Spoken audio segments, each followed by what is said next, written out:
Hello, and welcome to another episode of Mystique Femininity. In this episode titled Cultivating Feminine Poise in Your Career, Self-Image, and Growth, we are going to discuss how spiritual arts of grace and how this can transform your career, your self-image, and overall elevate your life. Now, I'm going to try to give some very much heartfelt examples and focuses for this subject. I think as we round out 2024, a lot of the babes out there are going to be focusing on creating a vision board, wanting to make 2025 their year. And these are all well and good, but you really need to have an actionable plan. And instead of leaning into the hyper masculine, being able to tap into your grace and how that is a extension of your femininity, how that brings you peace, confidence, and purpose, and just ultimately how that is going to allow you to embrace a life of brilliance, eloquence, and strength. It is going to be a very meaty time so I would suggest take some notes and be open-minded to the message today. So let's kick this off. How having grace and how that connects with the spiritual lens in your divine femininity. Your ability to have grace for yourself first. I've mentioned in a few podcasts ago, you have to water yourself first before you can give it to other people. So you having grace for yourself is a divine gift. Being able to have your inner stillness and beauty, but on the top of the top levels, is so powerful. It's not about being perfect or the illusion of perfection, but truly surrendering to flow and faith and moving from a place of embodiment, which is to me the truest form of power. Being able to see yourself as sacred. When you are embodying grace, that means you see yourself as what you should see, a sacred being worthy of care and deserving of peace. When you look at you with the right lens, you are then able to look at the world from a correct lens. And it is not easy to do, but it's a necessity. Over my life, being able to extend grace has not been a fun thing to do. If anything, it's been challenging. There's a time of mental shifting that occurred a few years ago in which I had to really examine and unpack why my mind was the way it was. And ultimately, and I feel many people have this particular paradigm shift, we believe that we deserve to be punished, that we deserve what we're getting. And even though we may say that we believe we deserve greatness, we deserve princess treatment, or whatever you want to call it, deep down, that is not true. That is not in alignment with what we believe. And so we constantly see repetitiveness of those same cycles, and it's because we believe that we deserve what we're getting. And until that shifted, and being able to do that shift was not easy.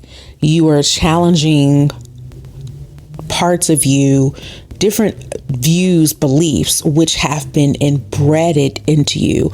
Some of it comes from potential cultural, family origin story, but there's other parts that we have adopted ourselves. Some of it is out of hoping that if we're hard on ourselves, critical of ourselves, then we will be spared, that we will be protected. Yet it is the opposite of that. When you are able to extend yourself grace, you are then able to give yourself a gift. and be from a generous place for yourself, which means you will have abundance and overflow to extend to the world.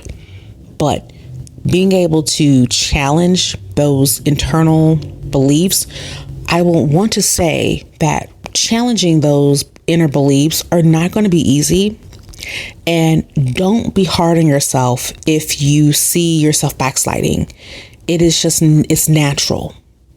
Changing the way that you believe is not easy. Like, there's some things we want to stay engrooved into us, but it's worth being able to pursue and being able to really unpack, why do I think the way that I do? Why do I operate the way that I do? Why do I always jump to this particular conclusion when something happens?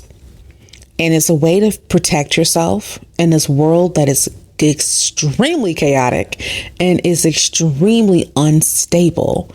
It is a way to potentially make ourselves feel as though if something negative has not happened to us, then we've been able to circumvent that issue. And the same thing happens if something negative happens to us and we were believing in a positive outcome. We will sometimes belittle ourselves and say, well, who was I thinking I was? Like, who am I to think that I could have whatever it is, be it that man, be it that job, be it the money, be it the car, be it the body, whatever it is. That is our way of protecting ourselves. So when you are working through that, see yourself as almost you're giving a gift to your own best friend, but that best friend is you. And I will say something that you can kind of ponder on. I will be giving some of these throughout this podcast, is ask yourself, where in your life do you feel disconnected from grace? And how can you invite that back into your daily life? Okay, now moving into the next phase of this is daily practices to cultivate grace. On this podcast, we're always going to give you some spiritual, but we're also going to give you some of the practical. Because without those two, you're just going to have chaos or it's just going to be dry and mundane. And we need both to be brilliant. Some ways that you can cultivate this daily is your morning rituals. What you do on a daily basis is what you are. So if you can cultivate some morning time, be it 5 or 10 minutes a day with some intentional practices like prayer, lighting a candle, doing your affirmations. Some affirmations could be, grace flows through me with every breath. I release control and trust divine timing. And you can create your own affirmations. I highly suggest doing that because you know you more than anyone knows you except the divine. But you creating that puts you in the driver's seat of what you see. You know, there's the old saying, of affirmation that I am co-creating with the universe. And you are, even if you don't feel that you are, but you are. And so by directing your intention on the areas of your life that you are focused on and doing that on a daily basis is just beautiful. Another thing that you can do is mindful body movement. So being able to slow down, be it stretching, going for a nice walk, being mindful in your beauty routine. So this could be doing your skin care, going in the mornings, doing your skincare or taking it off for the day. I always am very focused when I'm doing my makeup because it is to me a way of beautifying, and it's a meditation to me because I'm setting an intention of what I want to look like afterwards and then putting forth the effort and getting those particular results. But having that very deep focus, mindful, helps to create physical grace that will then begin to mirror your emotional balance. Next thing is to look at pausing to find presence. So in this day and age, we have been groomed and trained to be able to respond immediately to something. If you're at work, you are to respond to things immediately. This problem occurred and you are to just rattle it off. But pausing to find your presence, to find your voice, taking a moment before you speak, before you react, before making a decision will allow you space for a graceful response. Think of an example of you were focused on something, someone taps you on the shoulder, and instead of taking a moment to kind of gather yourself, you just blurted out like, "Why are you touching me? What do you want?" And this person could have wanted something, could have wanted to give you a gift. They could have had some real need that under most circumstances you would have been more open to. But that just taking a few moments will allow you to be grounded, to be in your body, and then you're able to proceed with all your flow. And the next thing I would suggest, a practical means, is to take 10 minutes today. Whenever you hear this podcast, take 10 minutes to just move intentionally. Go for a walk, but go slow. And really focusing on your breath. Focus on the things that you're seeing. Do you see flowers? Do you see leaves? Do you see children at play? Do you see a dog? Do you see people? You hear the sounds of a bus? Or maybe you're somewhere where there isn't a lot of the city movement. Maybe you're able to just hear the wind whistle through the leaves. Really just take that in. Or if you can't get out for a walk because it's snowy, then focusing on your posture, like notice how you are sitting, laying.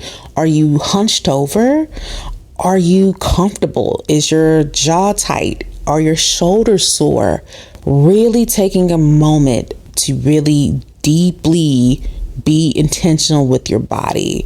This is going to, again, help you to navigate grace from the physical, but also helps to attune you in your emotional, your mental, and spiritual.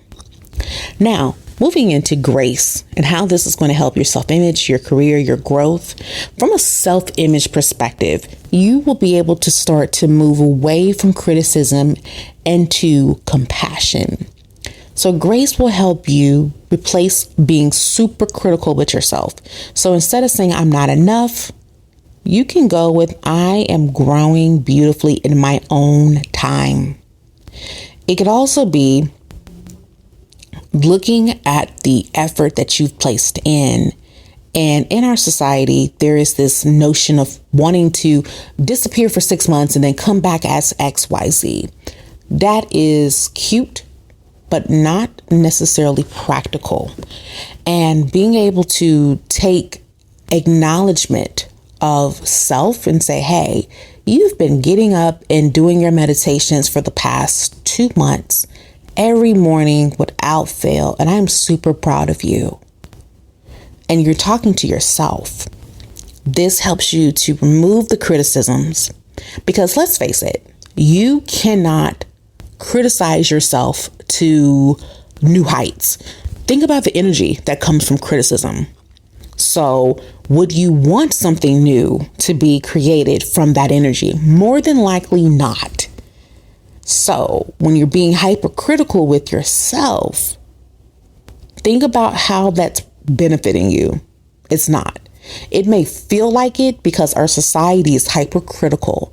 So it may feel like it, but just because something is familiar to us doesn't mean that it is for us. It's not for our higher good.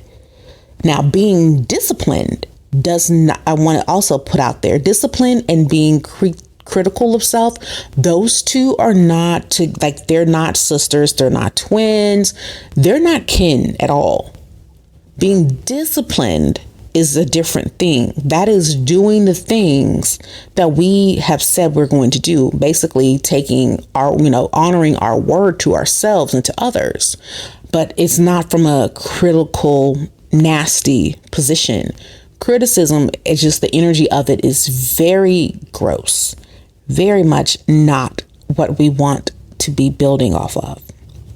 Now, it also allows you from a self-image perspective with grace, helps you to embrace your imperfections. In our society, We want to be flawless. We want to be perfect.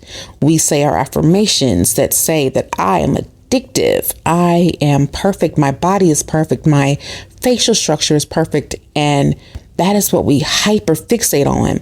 And when things do not go as planned, this can make for some, go back to my previous point, to hypercriticism. You have the power of accepting what is a perceived flaw as part of your unique beauty story. When I look at beauty, I look at everything that a person is bringing forth. I'm not one that really, what most people would consider beautiful, I don't necessarily consider, or it may be pretty, but it's not like something that really captures my attention in a deep, profound way.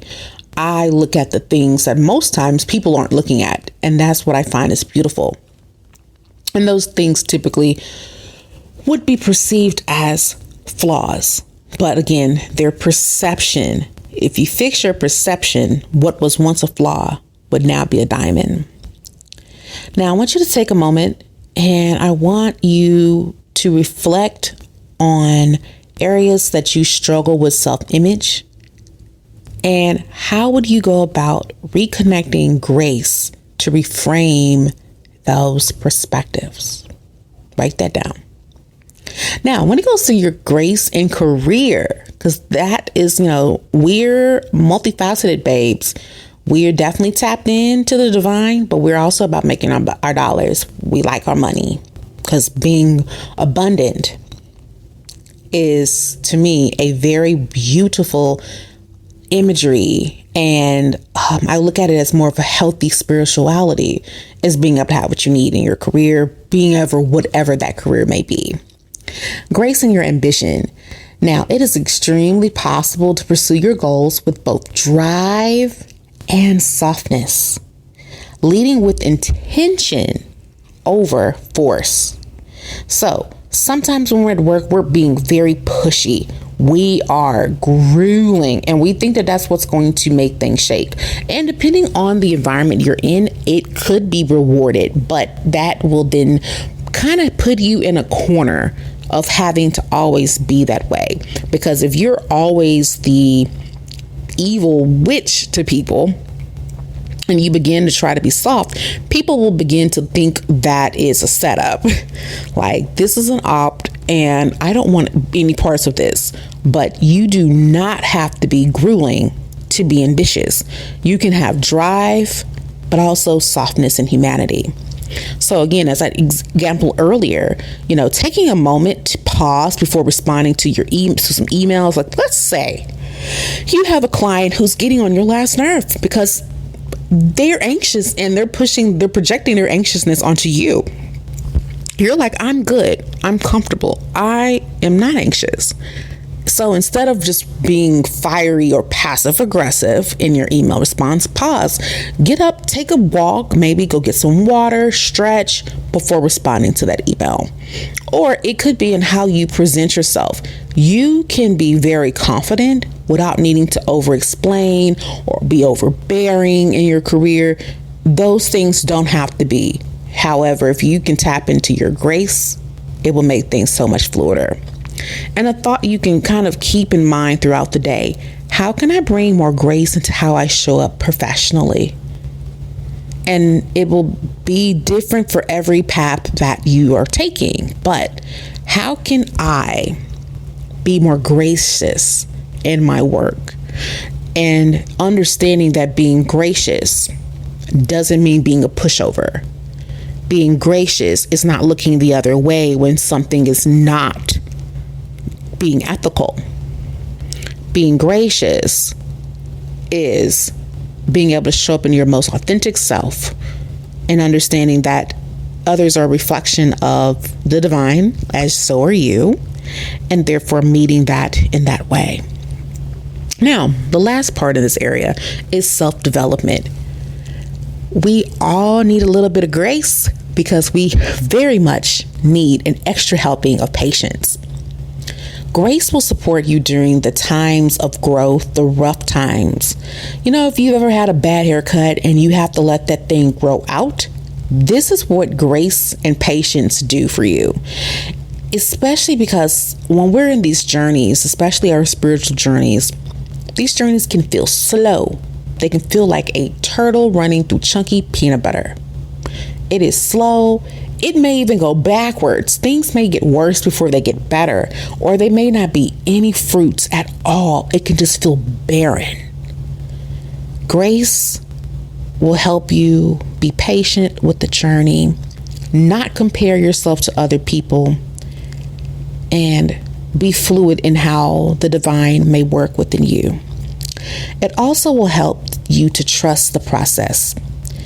Faith and divine timing are what's really meant for us to never miss out on our blessings and what is for us. It is very much a thing we need more of in this day and age, and it's a beautiful thing if we're able to tap into it. Now, how do you balance grace with your strength? There is such a beautifulness in the power of softness. It's a dual method. You have to not be weak, but it's a quiet strength. And this quiet strength will allow you to be able to show your vulnerability, but also authenticity. So you can say that you were disappointed by something and that you wanted a certain outcome. That is going to be authentic, but also vulnerable. And there's strength in that. I think in our day and age, there is this view of what is considered strength or what's strong, and it's actually very weak and brittle and overbearing. And furthermore, it is actually, to me, more of a cosplay of strength. There are a lot of people who can be very domineering, and in our society, we believe that this is strength, but that's not. It is essentially a person who lacks control of themselves and feels as though that they must micromanage others. And that's in the career front, but also in the day-to-day. You will meet people who can be very bossy, very just yuck in essence, but that is not strength. Having your boundaries with grace. You need to be able to set boundaries without having guilt. And these particular boundaries are rooted deeply within self-respect and love for others. I look at boundaries as something that you are doing as an exhibit of love for other people, to be able to love yourself and others simultaneously. Sometimes people get very uncomfortable with boundaries because they were not raised with boundaries. They were brought up in an area where their voice was not heard. Their parents may have just dominated them, and they had no space to be themselves. Or if they did try to assert boundaries, there was punitive damages, which eventually would make you stop pursuing those just to not be harmed. But giving grace with setting boundaries it's a beautiful love. It's a beautiful dance. And when you do this, you're helping to balance your grace with your strength. And then you're able to navigate some rough situations without losing yourself in the process. When I think of the divine feminine in grace, she flows. She is fluid. She is like water. She's able to yield and expand fluidly without strain, without struggle. And in this day and age, this is something that is a rare gift and a rare exhibit to behold. When you are able to tap into your divine feminine, you are like a candle that will provide light to those around you. You're able to be very regenerating, reviving, not only for others, but also for yourself. As you are able to go deeper within grace, you are going to flourish and expand beyond what your human mind is able to conceive. Now, I would love for you, as we wrap up this podcast and wrap up this season 1, I want you to take your journal and write, how can I bring more grace into my self-image, my career, and personal growth? Take some time to ponder that. Don't be in a rush to write that out, but really ponder where in my day-to-day, how I look at myself, how I present myself, and how I allow myself to grow. Where can I interject more grace? If this has been helpful, I would love it if you can share this podcast on your social media. Give this particular podcast give us a review. It would be beautiful to see some growth in that area. But this particular first season has been a beautiful whirlwind of knowledge coming from the divine and taking those things and making them connect for the practical in this world. And you will have season 2 after a few weeks of a bit of a break, but there are plenty of episodes that you can still watch if you're just now tuning in. And I hope that the rest of your 2024 is a beautiful, bright one, and 2025 will be brighter.